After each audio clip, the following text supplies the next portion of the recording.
Well, peace and blessings, light and love. It is your girl, Raye Queen, and we are starting the discussion on the third eye chakra today.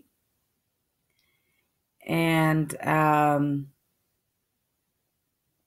know I am posting this just a tad bit late, and I had a couple of you email me my heartfelt apologies, but I'm not perfect, and things happen, so my bad, but I'm so happy that I have it ready and I am posting it today.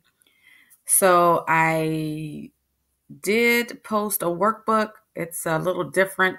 It just has the journal exercises in it. So I encourage you to just get a plain piece of paper and take notes as you see fit. The whole fill in the blank thing wasn't seamless, and people had a hard time keeping up with where to plug in their notes. So I decided it's best that you just write down what you think is most important. So grab a piece of paper and a pen, and let's dive right into it. So today we are talking about the brow chakra, or what we call the third eye chakra. Okay. The third eye chakra is located at the center of the eyebrow. If you just place your finger between your eyebrows, that's where you'll find, hopefully you don't have a unibrow, but even if you do, just in the center, right above your nose, that's where the third eye chakra is. If you were to go inside, behind the head, it's located where the medulla oblongata portion of the brain is, okay? And that's why the expression of it comes through the pineal gland and the brain. You probably heard people talking about a calcified pineal gland. When you have a calcified pineal gland, it affects your ability to reason. It affects your mind. It affects how you think and process information. And so it's vitally important that you make sure you're not doing things to calcify your pineal gland. You can do more research about that on your own, but I encourage you to stay away from chemicals that you put onto your head. Opt for natural chemicals, natural ingredients instead.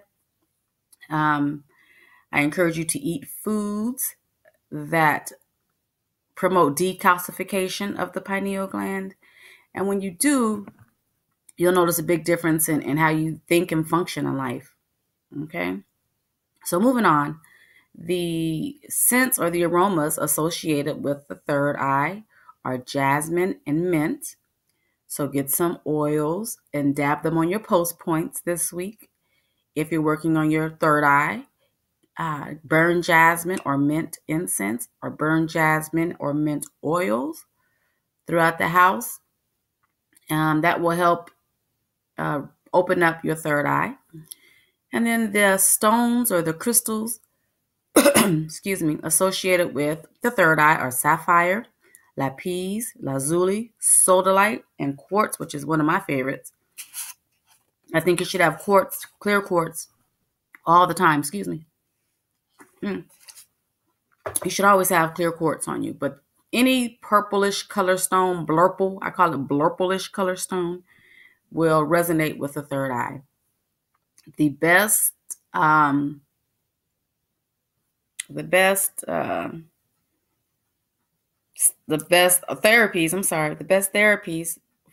to activate the third eye are visualization. And this is very powerful for all things. You need to begin to start visualizing yourself. You have to see yourself in the situations, surrounded by the people, in the places that you want to be. Because contrary to what we've been taught, believing is seeing. And so you have to believe it first and then see it, and then you will manifest it. Astrology. If you have not gotten into astrology, I encourage you to do so. You should have your chart done. You can get some free ones done online. I'm not a big fan of the ones I found online. It's probably best you find an astrologer and have them do your chart for you. It is a magnificent tool. Astrology is a magnificent tool, and people always ask me, do I believe in astrology? And I think that's a ridiculous question. Astrology is a tool. It's nothing to believe in. It's like asking me, do I believe in algebra or do I believe in literature? I mean, it's a tool that we use to guide us in our daily living. Okay? Dowsing and hypnosis are the other two very good therapies to activate the third eye chakra. If you want to activate the third eye, you want to get some light sleep. Doesn't matter what position you sleep in, but it needs to be about 4 hours. Very light. If you sleep for 4 hours, it will be hard to go into a deep sleep. And that's going to help activate that third eye.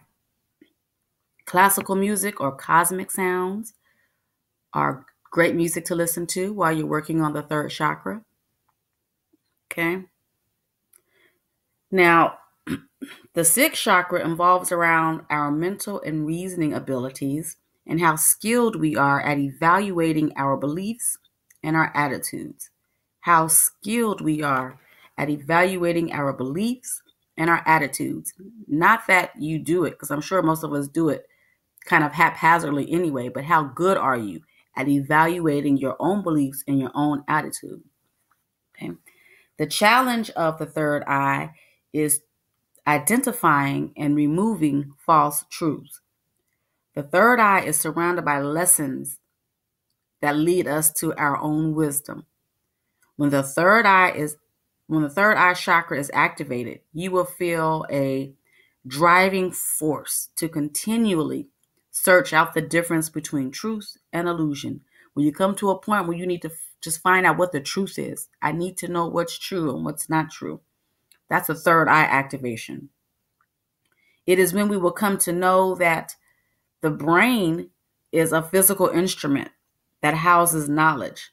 It's just a storage space. But the mind or the third eye is what commands our behavior and controls our perceptions. So keeping the brain strong is great. It's kind of like doing physical exercise and doing weight building because we're protecting what houses what's important. What's important is what's on the inside and what controls it. Okay? We become extremely conscious at this level. Extremely conscious. Consciousness is the ability to release the old and embrace the new with an awareness that all things end at the appropriate time and that all things begin at the appropriate time. One of my favorite sayings I tell everybody who seems to be frustrated or irritated with wherever they are is that you are always exactly where you're supposed to be. You are always exactly where you are supposed to be. Okay? Write that one down. If you don't write anything down that I've said so far, write that one down. You are always exactly where you are supposed to be. Being conscious means living in the moment and that change is inevitable. Be fully present and learn to flow gracefully through change. Change is inevitable. Everything's going to change. And so our mission in life, our goal in life, our spiritual goal in life is to flow gracefully through that change. Okay? One struggle we always claim is trying to make things stay the same, and that is impossible. I mean, and as Black women in particular, we want everything to stay the way it is. We met this man and a year ago, he was this way. I want him to stay that way. Well, why would you want to stagnate somebody's growth? Nobody's ever the same. You're not the same. Why do we want him to be the same? Okay? Everything is change. Everything will change. Okay? So trying to get things to stay the same is impossible. And one way to make your life easier is to expect everything to be different tomorrow and learn to appreciate the newness. Write that down. Expect everything to be different tomorrow. Everything. The way your coffee tastes, the way the lights shine, the way your boyfriend kisses you, the way whatever. Expect everything to be different tomorrow and appreciate what's new. You know what my problem historically has been, I was addicted to the newness. Like I wanted new. I was always looking for something new because there's a thrill in the newness. I had to learn to appreciate the new that existed already in my life. Like people in my life were already going to be new the next day. But I was always moving from state to state and ending relationship after relationship looking for the newness. It wasn't until I started doing the work, self work, that I realized there's newness every day in my life, regardless of if I'm in the same relationship or the same job, the same state. There's newness every day. So expect everything to be different tomorrow and appreciate the newness. Getting caught in a time warp where we constantly hold on to what was causes an enormous amount of pain and it stifles our consciousness. If you always hold on to what was, that means you're living in the past. Nothing happens in the past. The past doesn't even really exist anymore. But if your mind is in the past, your body is responding to what was in the past because your mind doesn't know the difference between yesterday and tomorrow. Your mind only knows where you put its focus. So constantly holding on to what was can cause an enormous amount of pain, physical pain, disease, emotional heartbreak, all of that. And it will stifle your growth. It will stifle your consciousness. So one way to do this is to become detached. Detached from people, detached from jobs, detached from situations. Now, detachment does not mean letting go. In fact, it means the opposite. It means being present, being there for whatever it is. Be present. So, if you're detached from the outcome, that means you're not looking to the future. Because if you're in a situation and you're attached to what's going to happen, that means you're not present. You're not in the moment. So you have to be in the moment. That's a good way to detach. Also, remember that whatever happens to you is happening for you. Write that one down. Whatever happens to you is happening for you. Even if you can't see it or you can't understand it as it's happening now, it's the truth. Faith is absolutely required to activate the energies of the third eye chakra. Faith. Otherwise, you might get stuck in your throat chakra energy. And in your throat chakra energy, you are constantly expressing what you want, but you're never able to activate it, right? We all have friends or families in our life who are always talking about what they're going to do. I'm going to do this and I'm going to do that and I'm going to go here and I'm going to go that. That's a third eye, that's a throat chakra phenomena because they're there and in that energy, they're expressing what they want, what they desire, and all of that. And that's a beautiful thing, but you cannot manifest that desire without the faith that comes along with the third eye chakra, without the faith that comes along, without the knowledge that comes along with the third eye chakra. Okay? So the goal of becoming conscious is to be able to handle any and all changes in our lives and in our bodies without fear and looking to absorb the messages contained in every experience. Okay, so when I talk about becoming conscious, I'm talking about becoming conscious of your energy centers in your body. Now, becoming conscious of the world and events and all that, that happens on a lower chakra. But becoming conscious about you and who you are in your body and how to handle everything requires that you look for the message. Everything that happens in your life is trying to tell you something. You have to look for the messages. That's why when I tell people you are always exactly where you're supposed to be, because that gives you an opportunity to stop and look and figure out, why am I here? What lesson do I need to learn? What is the universe trying to tell me? What is God trying to tell me? Why am I here? Instead of getting mad or irritated that, you keep getting caught by the train. I went through a period about 10 years ago where every friggin' day I got caught by the train. And it was a long train, 30 minutes. So it made me late. It did everything. And I got to the point where I realized I need to work on my patience. And it got to the point where I got to the train track. I would expect it to be there, and I was at peace with it. And I would just read a book, or I would do whatever I wanted to do. I would find something to do while the train was going by.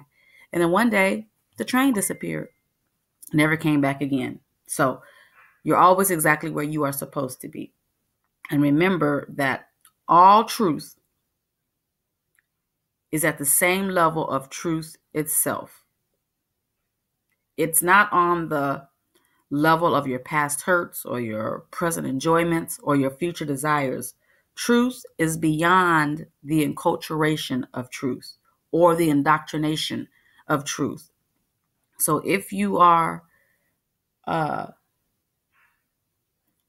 if you are frustrated with your church family, you have to understand that truth goes beyond the members.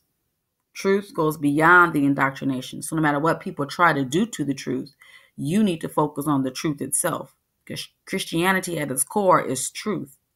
Judaism at its core is truth. Islam at its core is truth. No matter what, truth is truth.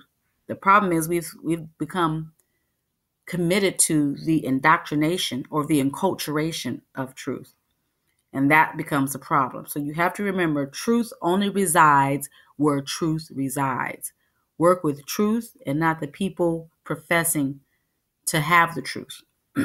Not that you can't find people out there who know the truth and who are genuine and sharing it, but my truth is not going to be your truth, and your truth is not going to be the next person's truth. So just remember to look for truth, and truth only resides where truth resides. It is important to go to the level of truth always. And with the third eye, you block out all the other stuff that's not truth. So I know it's easier said than done. So let me give you some things to do that will help activate the energies of the third eye. First, you need to discover what you believe and why. A lot of us, as we've been going through this journey, know that a lot of our beliefs were handed down to us. A lot of our personalities have been constructed, not by us. And so we need to take the time out to figure out what we really believe and why we believe that. And when you answer that why, it doesn't have to be facts and figures and scientific evidence, but use some energy data that will help you to determine why you believe what you believe. Then you need to become conscious of when your mind is shutting down. Sometimes we get in discussions and arguments and then we just say, forget it. I don't want to talk about it anymore, whatever. We start doing other things. We tune people out. Why is that happening right then? What have we been taught in our lives that's causing us to shut down? Pay attention to that. And that's the same thing with number 3. Recognize when you become defensive. So if somebody's trying to tell you something contrary to what you already know and you become defensive, figure out why that's happening. Okay? Identify the symbolic importance of all situations and relationships. Even if you're in a bad relationship, symbolically, what are you supposed to learn from that? Even if you're in a horrible job, symbolically, what are you supposed to learn from that? There's a reason that you're there. There's an important reason.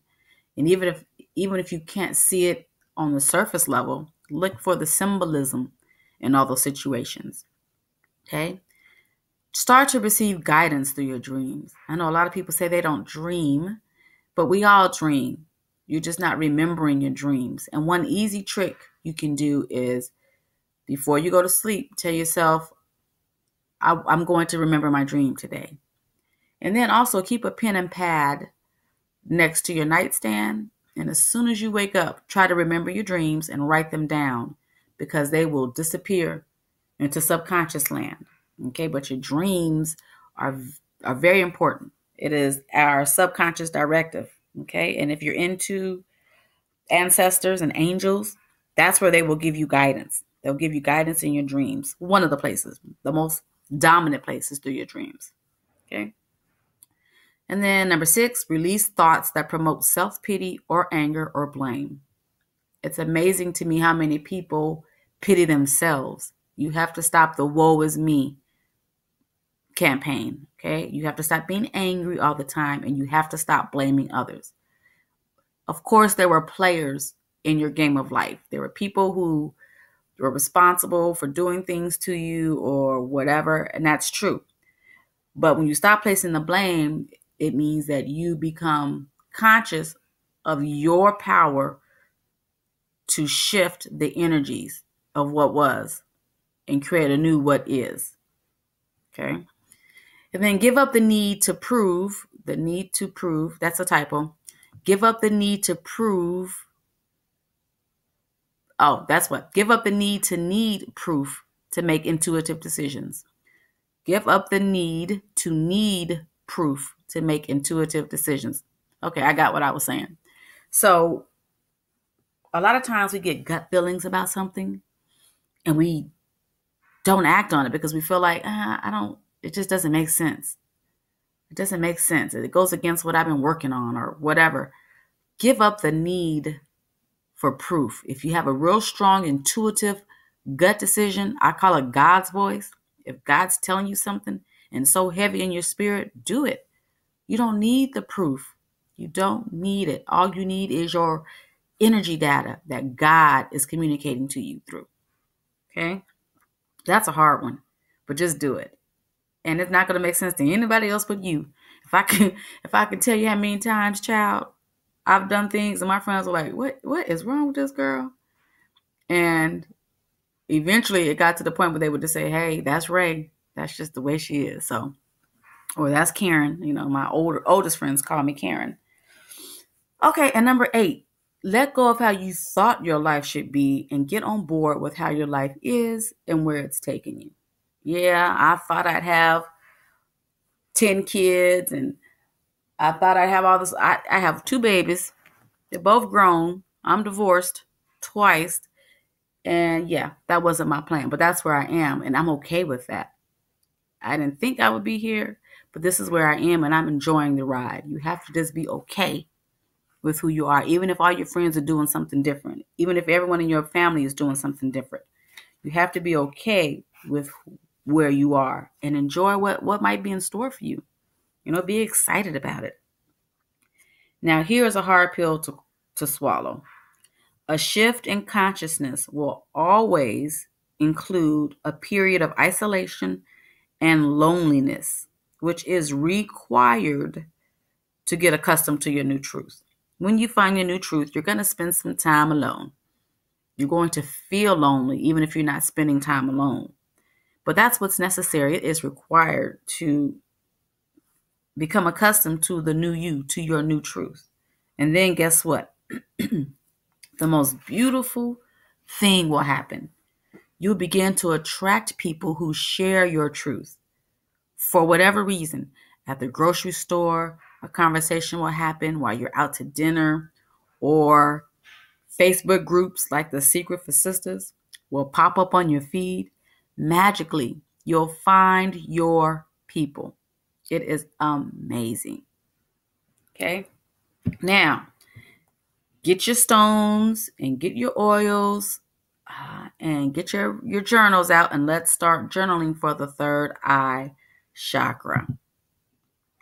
I am posting this on thesecretforsistahs.com. It will also be posted in the group, The Secret for Sistahs, on Facebook. If you're not a member, please join us. And I have also attached the questions for journaling. Some awesome questions are happening this week. And next week, we are concluding it with the crown chakra. And I look forward to seeing you next week. As always, sending you peace and blessings, light and love, and wishing you all the very best in health.